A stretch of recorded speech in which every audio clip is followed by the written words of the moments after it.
nga xam lépp dëgg la bi ñaan jàpp soo jàppalu bi.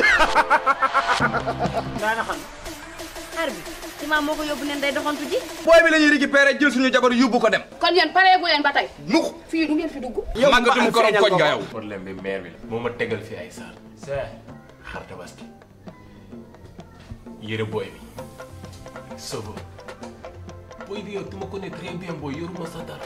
c'est parce que li ngay wax moo ma intéressé wul. yow moo woo la fii pour nga wàññi ma samay problème nga ne man lu ma lay wax moo la intéressé wul. yow junior takku la de sa doom la takk yow am nga jëkkër moom fekkee jënd xar moom moo la war a jëndal xar dagg yére moom moo la war a daggal nga ñawlu. waaye man ndey laa xamul fan la ma toppe. yow xoolal transfert ma appliqué noonu la demee nag noonu la demee bu ma bàyyi ma nuyu wala ñaari kañ yi waaw xabar naa la woo.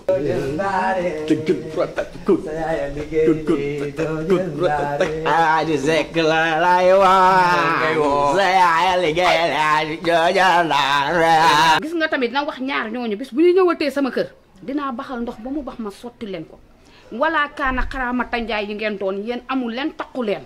gis nga maa ngi lay dégg say biir wax sànq nga ne ñun ay walaakaana lañ. Pire yow yaay baadoole pire bi.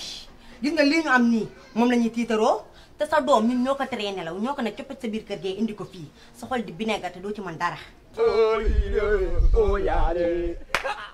grand naka amul oo riiro amul oo ndey amul dara laa leen wax. grand nga dof kata kay ni. yaa ngi may dégg. mais nag courant jàpp.